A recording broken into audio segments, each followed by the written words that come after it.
स्वागत है आपका medical officers Rajasthan YouTube channel पर। आज हम मिर्गी के इलाज यानी एपिलेप्सी थेरेपी इस पर थोड़ी गहराई से बात करने वाले हैं।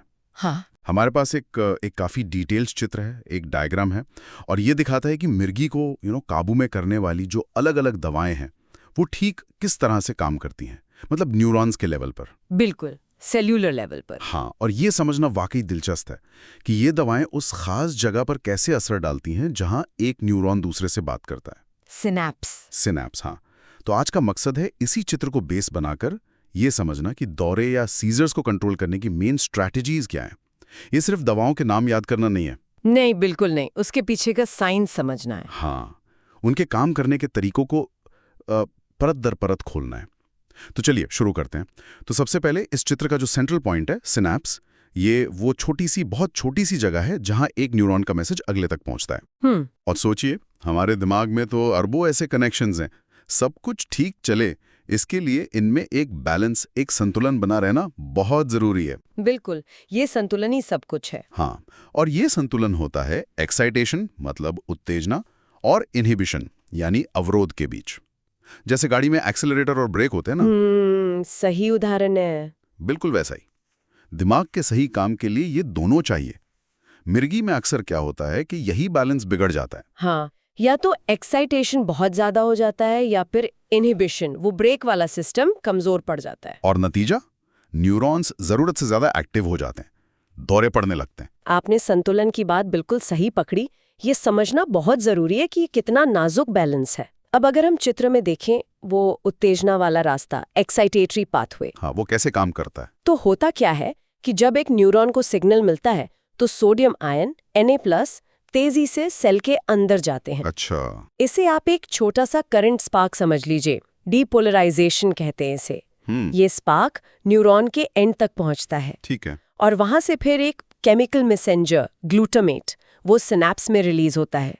ग्लूटामेट को आप दिमाग का मेन एक्सीलरेटर कह सकती हैं। अच्छा, तो ये ग्लूटामेट फिर सिनैप्स को पार करके अगले न्यूरॉन तक जाता है, ये काम करता है। हाँ बिल्कुल, ये ग्लूटामेट अगले न्यूरॉन पे बने कुछ खास दरवाजों मतलब रिसेप्टर्स जैसे AMPA और NMDA रिसेप्टर्स, उनसे जाके जुड़ जाता है। ओके। और जैसे ये जुड़ता है, अगले न्यूरॉन में भी सोडियम और कैल्शियम आयन अंदर जाने लगते हैं।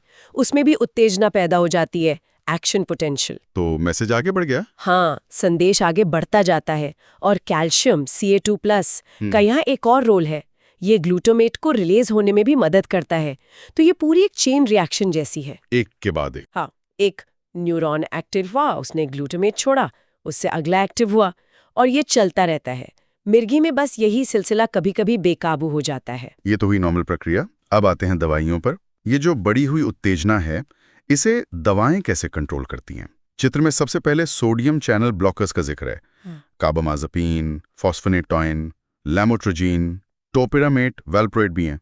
ये क्या करती हैं? वो सोडियम वाले दरवाजे बंद कर देती हैं। हाँ, मोटे तौर पर ऐसा समझ सकते हैं।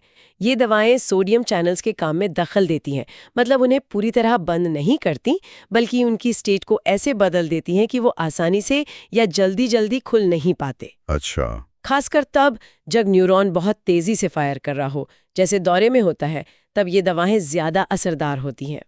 ओके। तो नतीजा ये होता है कि न्यूरॉन की जो बार बार फायर करने की कैपेसिटी है वो कम हो जाती है। उसकी फायरिंग धीमी पड़ जाती है। जैसे कोई चिंगारी बार बार भड़क रही हो, तो ये दवाएं उसे बुझाने जैसा काम करती हैं। ये दिलचस्प है कि ये दवाएं न्यूरॉन के स्टेट पर निर्भर करती हैं, मतलब जब वो ज्यादा एक्टिव है तभी ज्यादा असर। क्या इनमें आपस में भी कोई फर्क होता है, जैसे कार्बामाज़ेपिन और लेमोट्रेजीन में? हाँ, बिल्कुल।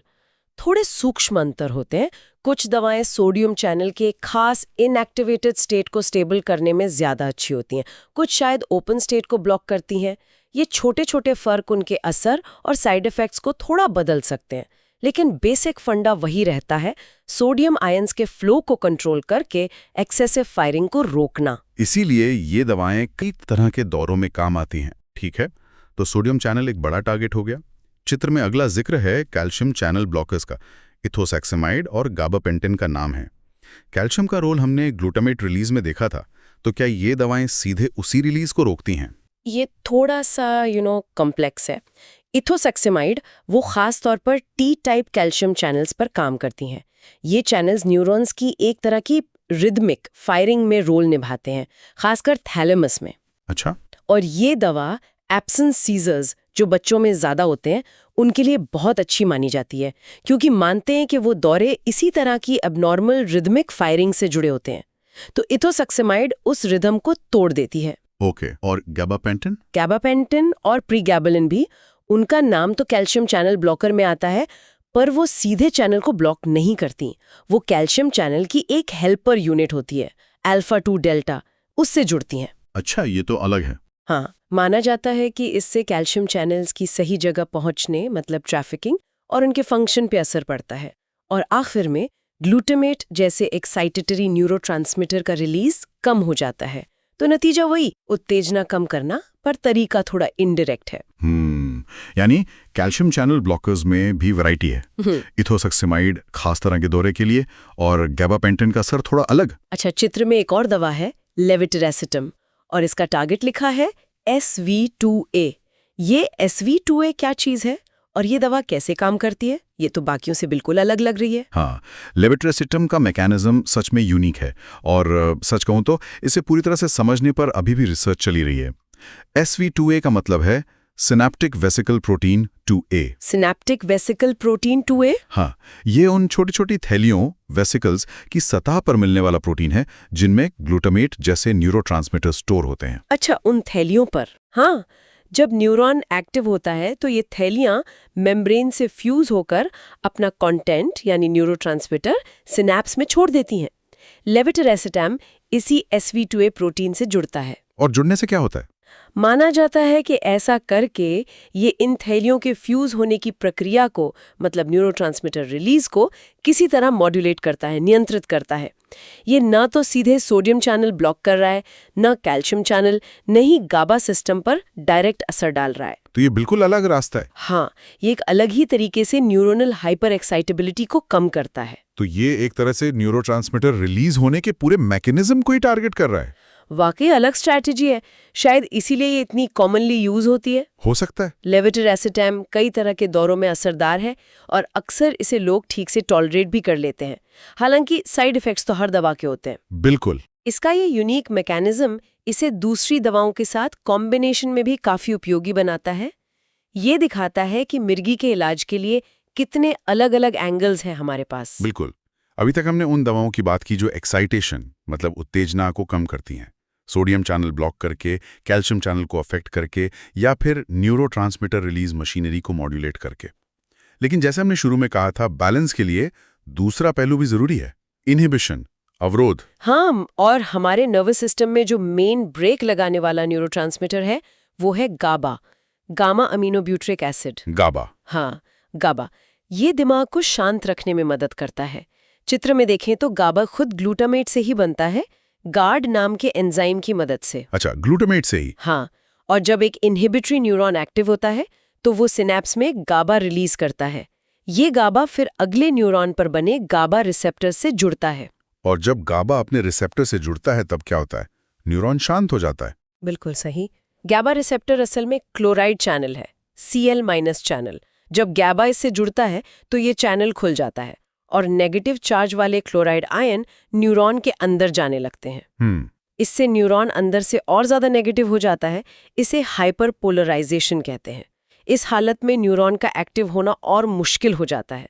तो गैबा का काम है न्यूरॉन्स को शांत करना, उनकी एक्साइटेबिलिटी कम करना। लेकिन शरीर इसे कंट्रोल भी करता होगा, हमेशा तो शांत नहीं रखना। हाँ बिल्कुल, अगर गैबा सिनेप्स में हमेशा बना रहे तो दिमाग ज्यादा ही सुस्त हो जाएगा। तो दो मेन तरीके हैं इसे हटाने के।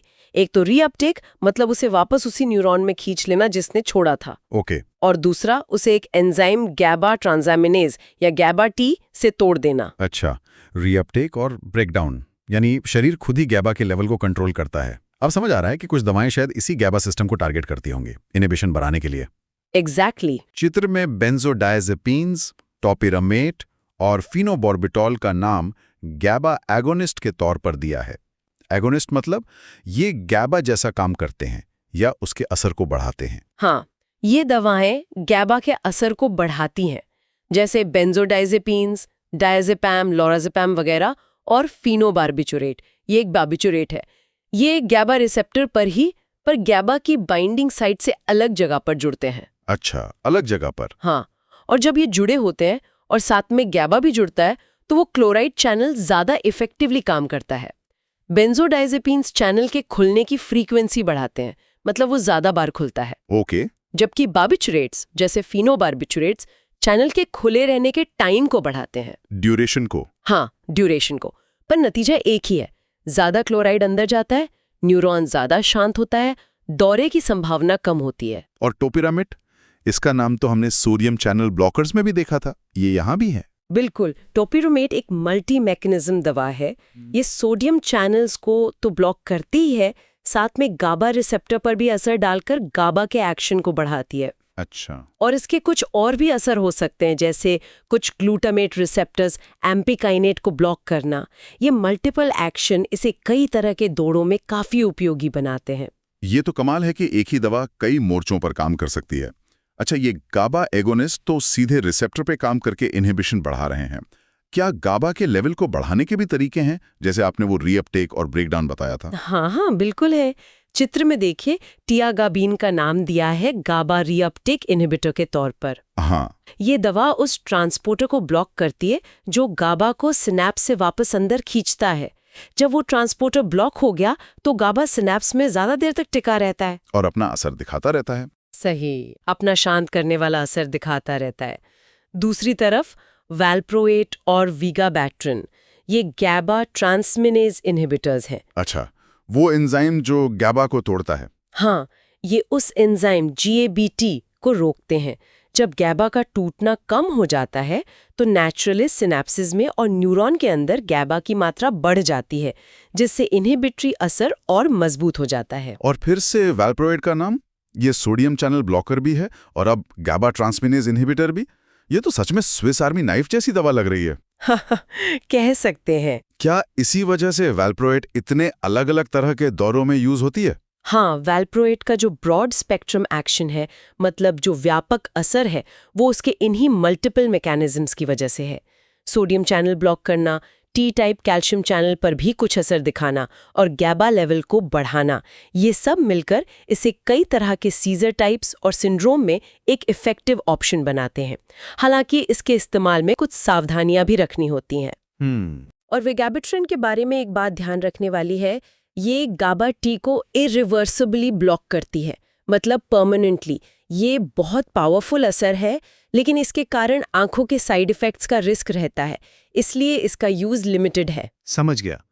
तो अगर हम इस पूरी चर्चा को, जो इस चित्र पर बेस्ड है, उसे समेटें तो मिर्गी की दवाओं के काम करने की दो मेन स्ट्रैटेजीज दिख रही हैं। हाँ, दो मुख्य रणनीतियां। पहली, न्यूरॉन्स की जो एक्सेसिव एक्साइटमेंट है, जो तेजी है, उसे कम करना।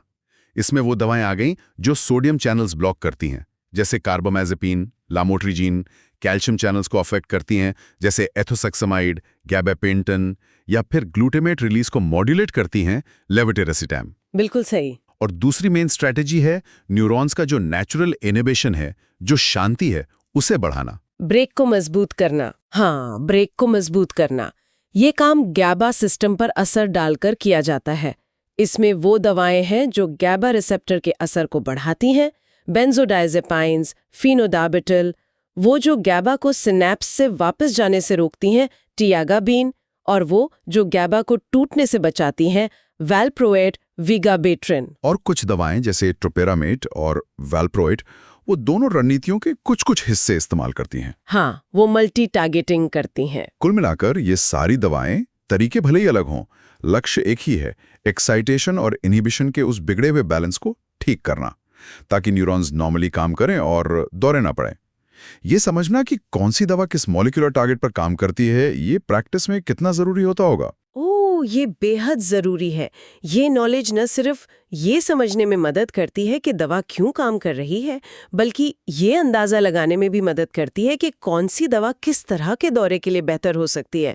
जैसे मैंने इथोसिक्सेमाइड का बताया, टी टाइप चैनल पर उसका असर उसे एब्सेंस सीजर्स के लिए बेस्ट बनाता है। हाँ। इसी तरह दवाओं के जो साइड इफेक्ट्स होते हैं, उनको भी काफी हद तक उनके मैकेनिज्म से जोड़ा जा सकता है।